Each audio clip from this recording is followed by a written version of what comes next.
Good morning, good afternoon, good evening, and good golly, Miss Molly.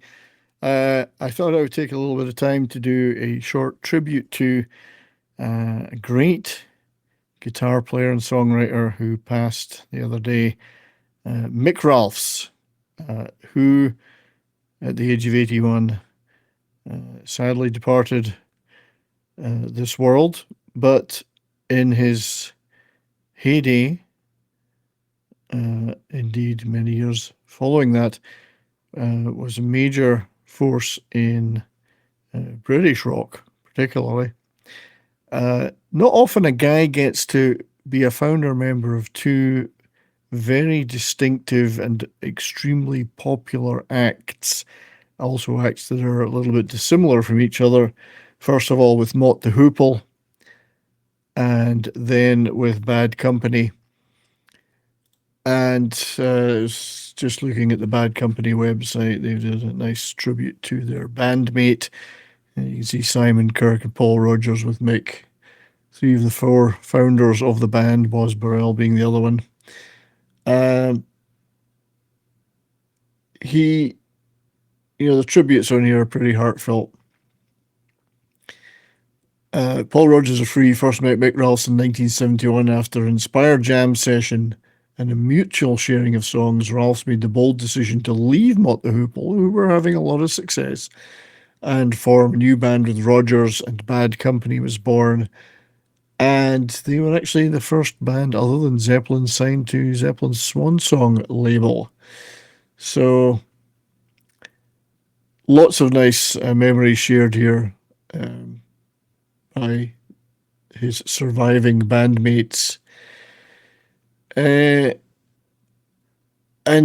Bad Company, as it says here, the group's success, speaking of Bad Company, not Mott The Hoople, was their self-titled debut and 5 times platinum with hits like Can't Get Enough, Moving On, Ready for Love, Rocksteady, and the title track Bad Company. And these are prime examples, some of which were written, like Can't Get Enough was written by Mick.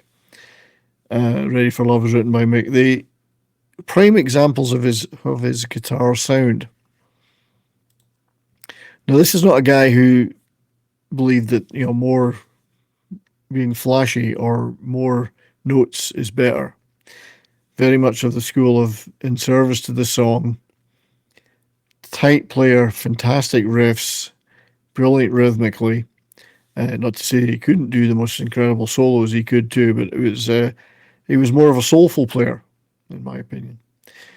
And the riffs were always really tight and spare, but absolutely built the song. If you listen to Can't Get Enough, the opening guitar riff, that's a prime example of Mick Ralphs at his best. But of course, before Bad Company, he had been a founder member of Mott The Hoople since 1969, I think. Left in 73, and very different band from Bad Company, much more glam, but still with a great gritty rock and roll sound. And you can hear things like All the Young Dudes, his guitar work on that is, you could say it was iconic, a much overused word. But also things like All the Way from Memphis, that fantastic rock and roll sound, blazing, that's a good way to describe it. Song about a stolen guitar, his stolen Les Paul Jr., I think.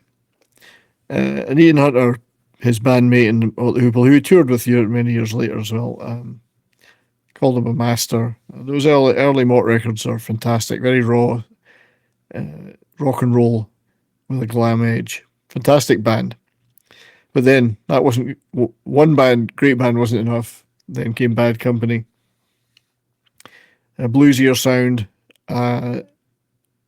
but also with that in service of the song thing, with the riffs. And very bold, though. I mean, Can't Get Enough. That opening riff is just one phenomenal, very immediately recognizable. And Mick wrote a lot of those great Bad Company records. Feel Like Making Love, co-written with Rogers.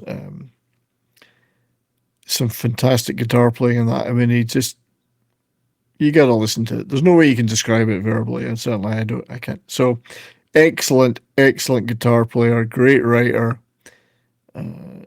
very earthy, and will be sadly missed. He'd spent the last few years suffering with his health. I missed the chance to see him, unfortunately, when I think it was in 2016 when he was set to tour with Bad Company and had to withdraw. So unfortunately for me, I never got to see him play live, but I've listened to those records many, many times, many thousands of times, and that unmistakable guitar sound was great. I mean, he described himself as an all-round player, very humble guy, great hooks, great riffs. What can I say?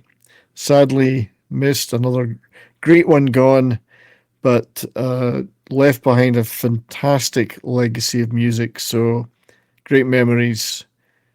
And thank you, Mick, for all that wonderful music. And thank you, everybody, for watching this short tribute video. So hopefully you all stay well, and don't forget to keep on rocking.